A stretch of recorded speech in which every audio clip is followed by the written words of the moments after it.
This video is brought to you by Squarespace. You thought I was done recommending things, didn't you? You thought I was done with that little experiment and was ready to move on to other things. No, no, no. What you didn't realize is that recommending is in my blood. And it's so easy thanks to Squarespace. I do all my recommending over on my website, Arlo Recommends. No, I don't know a thing about building a website, but with Squarespace, all I had to do was pick one of many templates and tweak it to meet my needs. All the features I could need are here. I can schedule posts. I can tie posts to my social media accounts so they auto-publish. I can embed tweets in video. And pretty much no matter what, everything ends up looking super sleek and professional. I love how my website turned out. And the YouTuber part of me loves that I can dig into built-in analytics and observe how people are consuming my content. If you need an awesome website and don't know where to start, head to squarespace.com for a free trial. Then when you're ready to launch, head to squarespace.com/Arlo to save 10% off your first website or domain. Now, if you'll excuse me, it is time to recommend.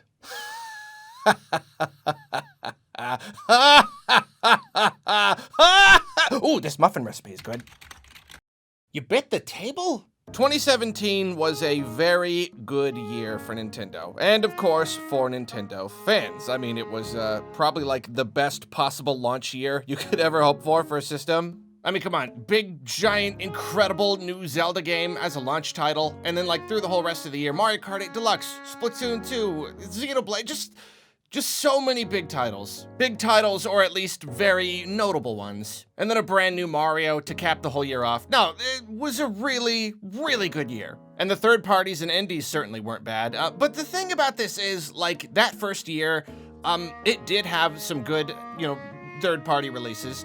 But the Nintendo games really held the whole thing up. Because, like, the overall development floodgates of the Switch had not completely opened. Development for everything, it hadn't completely opened up yet, hadn't gained all of its momentum. But this year is different. There are lots and lots and lots of games coming out this year. Lots of games, okay? And it's like, we've been waiting for the next 2017 since 2017. We think, is it even possible to get such a year again? Is it even reasonable to imagine that we will get another year like 2017? And 2022 is it. This year right here is, without a doubt, with no question in my mind, 2017 Part 2. Let's just look at the calendar. Okay, so January. No big deal, just like the next giant evolution of Pokemon that we've all been waiting for. Whatever, just get that out of the way in January, easy. And then nothing super huge for Nintendo in February. But then in March, we got Triangle Strategy and Kirby in the Forgotten Land. Oh, again, no big deal, just like the first 3D Kirby, just like a big giant crazy AAA Kirby. Yeah, okay, yeah, sure.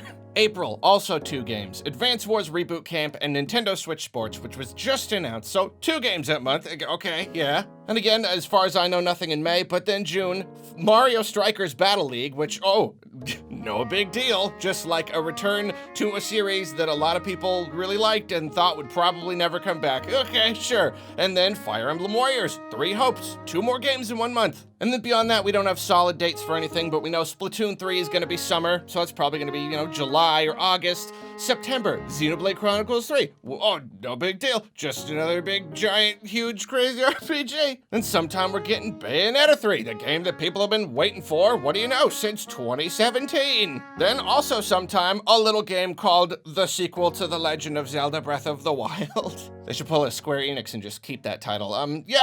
Just like whatever, just the follow-up to the crazy, massively successful, just like series redefining Breath of the Wild. Just another one, sure. Hey, this is Arlo coming to you from a closet in an Airbnb and from a different video. Whoa, spooky. Also, Pokemon. There's new Pokemon in 2022. What? The biggest, craziest, most giant new Pokemon ever. Also, that is also a thing. Wow. And then, of course, there's other third-party stuff coming throughout the year, more than I can even mention here. Like, that's a real thing to remember here. I can't even cover everything, not even almost. But, you know, notably with Nintendo, you got Mario & Rabbids Sparks of Hope. You got, like, Chocobo GP, I only just found out is a Switch exclusive. I didn't realize that. Rune Factory 5, people just really looking forward to that one. Live Alive, Live Alive, Live Alive. Just announced at the Nintendo Direct. Also looks great. Just a lot of things. I shouldn't even start listing, because what you can do, list 9,000 games. Even beyond that, we got DLC coming for games. I presume that at the time of this recording, the Pokemon Presents is in a couple days from now. I assume we're gonna hear something about Legends Arceus DLC. Monster Hunter Rise is getting its giant Sunbreak DLC in the summer. Mario Kart 8 is getting DLC. Sure. So that's already a 2017 amount of games, where just like basically if you spread them all out, it's like a big or notable game every month. And all that coming from Nintendo and from third parties exclusively for the Switch. That's not even counting indies. You know, those games that are like big games, but they're like smaller and they're also really good. Those things. Again, just like more than I could possibly list. Maybe Silk Song will come out this year. Maybe. I'm sure that would make people happy. And that's not even counting ports. Every single Nintendo Direct in recent memory has each announced so many ports and multiplats. What do we get now? No Man's Sky, and Portal, and Outer Wilds, Life is Strange, Persona 4, Arena Ultimate, And that's not even counting future announcements. I don't really expect that we're gonna get any more like really big announcements, because there won't be enough time for them to come out this year if they're announced in June. It's happened before though, so who knows? But like, you know, I'm sure there'll be other smaller games announced. Like, there's always more coming. And that's not even counting potentially unannounced rumors. You know, Metroid Prime HD, that thing that so many people seem to think is completely real. We had that DK rumor, and all the other rumors have been coming true. So it's like, we're gonna get a DK this year. I'm a little doubtful, but like, who knows?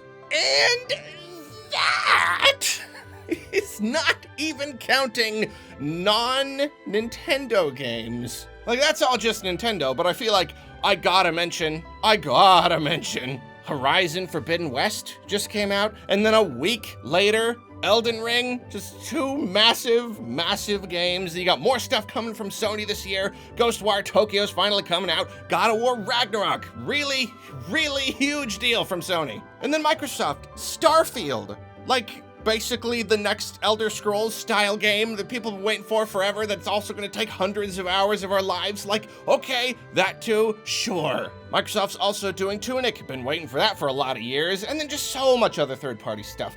Tiny Tina's Wonderland, Dying Light 2, Avatar, Frontiers of Pandora. I don't know if that game will be a big deal or not, but I don't know, it's a big AAA Ubisoft thing, so sure. And will Ubisoft release Skull and Bones maybe this year? Who knows? And then the big one! Sonic Frontiers! Oh!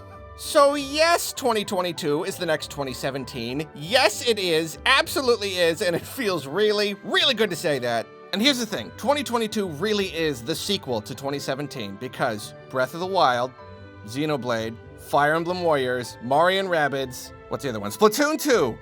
All had games in 2017, and they are all getting sequels in 2022, and that is just weird to me. Like, seriously, 5 major Nintendo releases in 2017 are all getting sequels this year. And you know what? Mario Kart 8 Deluxe is getting DLC, so I'm a half count that. I'm gonna give it a half points. 5.5 games. Golly gosh, all that's really missing is Super Mario Odyssey 2. So like, when there are too many great games coming out, we joke about it. We joke about how it's too many games. We joke about how, oh no, my wallet, I don't have time for all these games. It's terrible all these games are coming out, you know? I mean, like, it is true that it's hard to find time to play all these games and, you know, the money to buy them and everything. But, like, I feel like we're half joking when we're like, oh no, too many games, you know? But, like, this is actually pushing it. You know what I mean? Like, this year, I think I am actually feeling real, genuine, actual distress, like real distress in my body that I just can't. It's too many, man. I mean, like, it's not just because it's too many games, it's because it's too many huge, gigantic, life-stealing games. I just put almost 100 hours into Pokemon Legends Arceus. You know that? That's a thing that happened. I don't know how. I know how. I sacrificed a lot of sleep. That's how I did it. And then you got Horizon, giant, super huge open world game. And then a week later, Elden Ring. Really, I've already put 40, 50, oh my gosh, is it beyond 50? I haven't actually checked in a while. I've put a lot of hours into Elden Ring too. And I'm gonna put a lot more, a whole lot more. And then like, I put hundreds of hours into Breath of the Wild. We're getting Breath of the Wild too? Really? How many hundreds of hours have I put into Fallout and Elder Scrolls games? And now we're getting Starfield. Stop! And then I don't know if Sonic Frontier is also going to be one of these giant, super huge, take all your time open world games. It is very funny that like Pokemon, Elden Ring, and Sonic are all getting like open world games like for the first. It's really weird. Pokemon's not open world, but it's more open. And then Kirby, it's not open, but it's like the first 3D. I don't know. Everyone's going big this year. It's awesome. Point is out, it's too many games that take too many time. Okay. It is difficult at all times to just not have as much time to play games as I want. Not even almost, but like really with this, really actually with this, you're doing this to us. There have been years where I thought there were not enough games and I asked for more games and now it's too much. It's too much, okay? We gotta ask ourselves.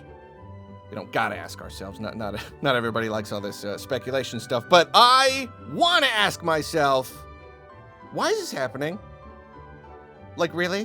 Why is this happening? Why is this being done to us? Well, obviously, there's no one reason. You know, your main thing is coincidences happen. Things just get bunched up. You know, I'm sure nobody decided that they wanted Elden Ring and Horizon to be a week apart. So lots of coincidences, but I really would not be surprised if this was kind of resulting from 2020.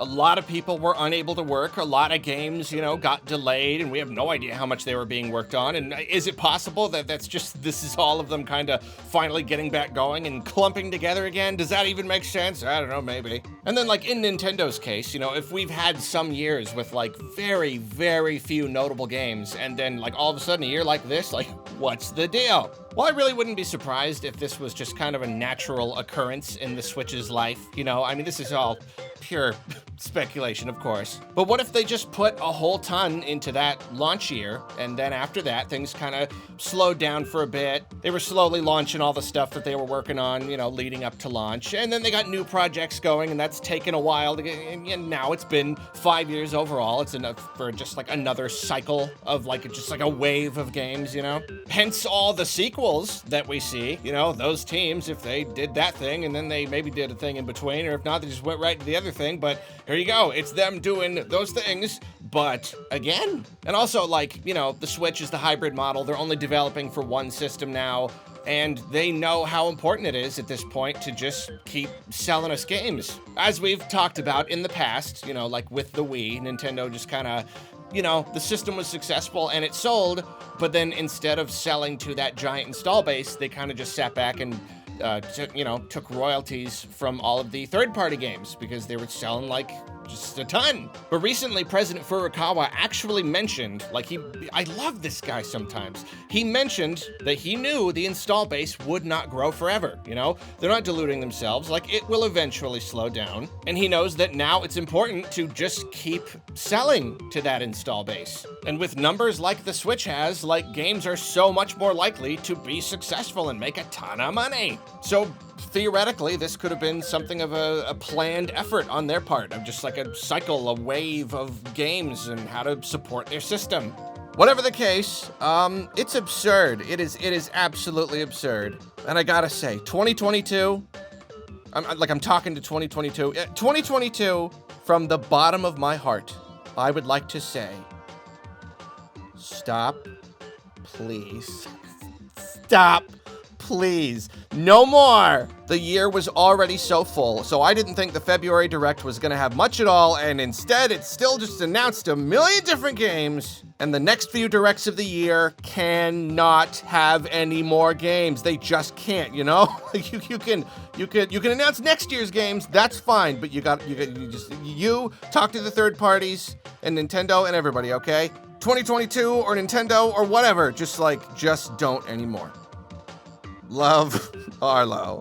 Well, anyway, head on down to those comments and tell me what games you're most excited about in the year of 2022. And if you agree that 2022 needs to cut it out. Thank you for watching, have a good day, and this guy is gonna go play Elden Ring. How am I gonna play any other games this year? How? I have Elden Ring now. At what point am I going to be wanting to play a game that's not Elden Ring? I don't know how this is gonna work. Maybe Zelda? No. Zelda's stupid. Elden Ring's the best.